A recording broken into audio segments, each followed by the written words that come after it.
Hello students, कैसे हो। पिछले लेक्चर में हमने देखा था कि कूलाम का नियम क्या होता है। तो कूलाम का नियम लगभग हमारा पूरा हो गया था।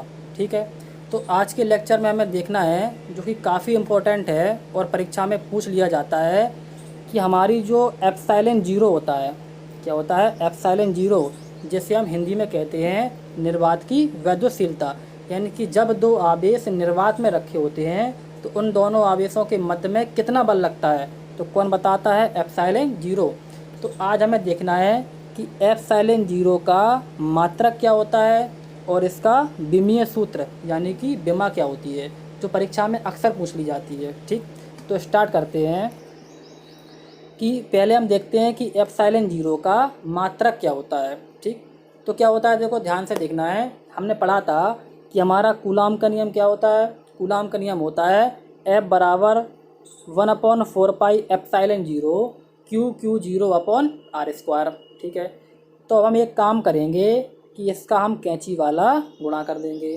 कौन सा, कैंची वाला हम गुणा कर देंगे। तो क्या होगा, देखो एफ़ का इंटू हो जाएगा 4 pi epsilon zero r square में, और 1 का इंटू हो जाएगा क्यू जीरो में। ठीक है, तो हम करते हैं, जब हम एफ़ का into 4 pi epsilon zero r square में करेंगे तो कितना हो जाएगा, F 4 pi epsilon zero r square. ठीक, इक्वल लगा हुआ है तो हम इक्वल लगा देंगे। ठीक, और हम क्यू जीरो का इंटू किस में कर देंगे, 1 में कर देंगे।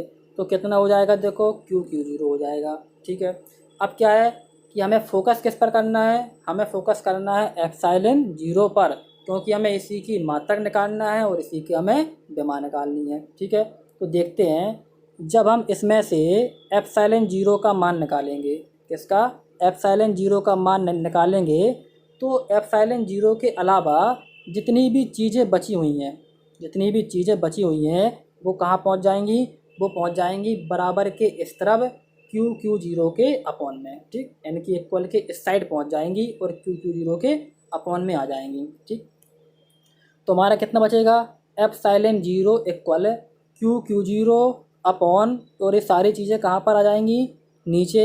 तो बन जाएगा F 4 pi into r square, F 4 pi r square. ठीक है, अब देखते हैं कि इसका मात्रक एसआई मात्रक क्या होता है।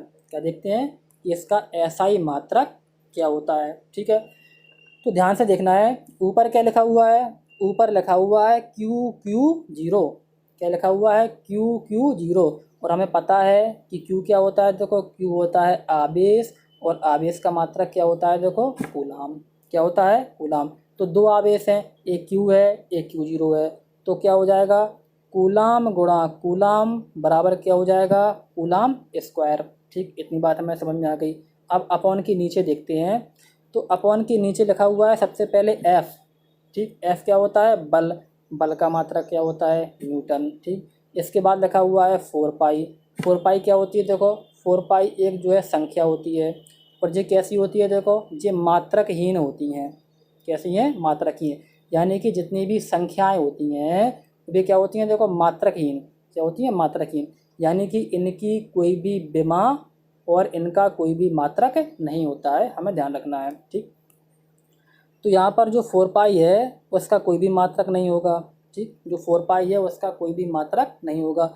अब बचा क्या, देखो बचा है हमारा आर स्क्वायर। तो आर क्या है, देखो उन दोनों आवेशों के बीच की दूरी। तो दूरी को हम किस में मापते हैं, देखो दूरी को हम मीटर में मापते हैं। अब क्या है कि देखो आर का स्क्वायर लगा हुआ है, तो मीटर का क्या हो जाएगा, स्क्वायर हो जाएगा। क्या हो जाएगा, मीटर का स्क्वायर।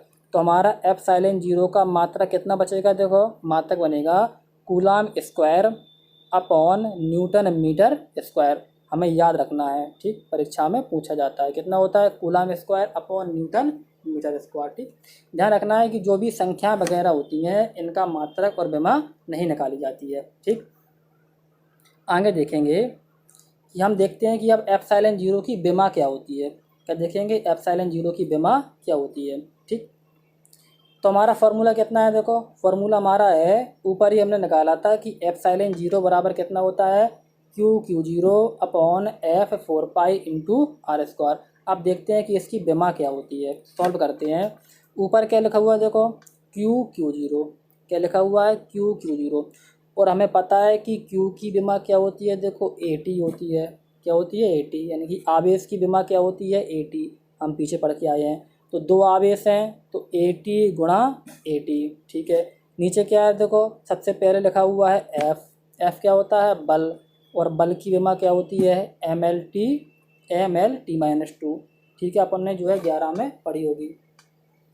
बल की विमा क्या होती है? देखो MLT-2। साथ में लिखा हुआ है 4 पाई। 4 पाई कैसा होता है? विमाहीन। फिर कितना लिखा हुआ है? देखो R²। क्या लिखा हुआ है? R²। R क्या होती है? दूरी। दूरी की विमा क्या होती है? L। क्या होती है? L। तो R² लिखा हुआ है तो कितना हो जाएगा? L² हो जाएगा, ठीक। इसे हम सॉल्व करते हैं तो कितना हो जाएगा? देखो ऊपर कितना हो जाएगा? ऊपर यहाँ लिखा हुआ है देखो A और A। इसका मतलब क्या हुआ? A की घात 1 इंटू A की घात 1। जब आधार एक से होते हैं तो गुणा में घातें क्या हो जाती हैं? जुड़ जाती हैं। जब जोड़ेंगे तो कितना हो जाएगा? देखो एक और एक कितने हो जाएंगे? देखो 2 हो जाएंगे। तो कितना बनेगा? A का स्क्वायर बन जाएगा, ठीक। तो कितना हो गया? देखो हमारा हो गया A का स्क्वायर, ठीक। साथ में क्या है? देखो T और T लिखा है, यानी कि T की घात 1 गुणा T की घात 1। गुणा में घातें जुड़ेंगी तो कितना बन जाएगा? T² बन जाएगा, ठीक। अब अपॉन की नीचे आते हैं। अपॉन की नीचे कितना लिखा हुआ है? देखो MLT-2 और L²। तो M अकेला है तो M का हम M लिख देंगे, ठीक। अब यहाँ पर क्या है? देखो L की घात 1 यहाँ पर है और L की 2 घातें यहाँ पर हैं। तो गुणा में घातें क्या हो जाती हैं? देखो गुणा में घातें जुड़ जाती हैं। तो जब L की घात 1 गुणा L की घात 2 को हम आपस में जोड़ेंगे तो कितना हो जाएगा? देखो 2 और 1 3 बन जाएगा, यानी कि L की घात 3 बन जाएगी, ठीक। तो क्या बनेगा? देखो L की घात 3 बन जाएगी। और साथ में जो है T-2 लिखा हुआ है तो T-2 हम ज्यों का त्यों लिख देंगे, ठीक। अब हम एक काम करेंगे कि जो जितनी भी चीज़ें अपॉन में लिखी हैं, कहाँ पर लिखी हैं? जितनी भी चीज़ें अपॉन में लिखी हैं इन सब चीज़ों को हम अंश में ले जाएंगे, यानी कि ऊपर ले जाएंगे। कहाँ पर ले जाएंगे? ऊपर। तो जब कोई भी चीज़ नीचे से हम ऊपर ले जाएं या ऊपर से हम नीचे लाएं तो उनकी जो घातों के चिन्ह होते हैं वो परिवर्तित हो जाते हैं, ठीक। यानी कि जो घातों के चिन्ह हैं वो बदल जाते हैं। तो क्या हुआ? देखो ऊपर हमारा A की घात 2 और T की घात 2 तो लिखा हुआ है तो हम सेम उतार देंगे, ठीक। अब क्या है कि हम जब M को ऊपर ले जाएंगे, M में कोई भी घात नहीं है। जब कोई भी घात नहीं होती है तो उस पर हमेशा एक घात मानी जाती है। तो M की घात 1 को हम ऊपर ले जाएंगे तो M की घात -1 हो जाएगा, ठीक। नीचे घात प्लस में थी, ऊपर जाएगी तो कैसी हो जाएगी? देखो माइनस हो जाएगी, ठीक। ऐसे ही जब L की घात 3 है, कैसी है? देखो प्लस में है। जब L की घात 3 को हम ऊपर ले जाएंगे तो कैसा हो जाएगा? देखो माइनस में हो जाएगी, ठीक। इतनी बात हम समझ गए होंगे। नीचे क्या है? देखो अब क्या बचा है? T की घात -2। और T की घात -2 को जब हम ऊपर ले जाएंगे तो इसकी भी घात कैसी हो जाएगी? देखो प्लस की हो जाएगी। कैसी? प्लस की। तो T की घात +2 बचेगा, ठीक। जब हम इसे पूरा देखेंगे तो हमारा कितना हो जाएगा? हमारा हो जाएगा A की घात 2, T की घात 2, M-1, L-3 और T की घात +2, ठीक। तो हमारी एप्सिलॉन 0 की विमा कितनी निकलेगी? हमारी एप्सिलॉन 0 की विमा निकलेगी M की घात कितना है? देखो -1। अब हम इसे क्रमानुसार लिख देंगे। कैसा लिख देंगे? क्रमानुसार।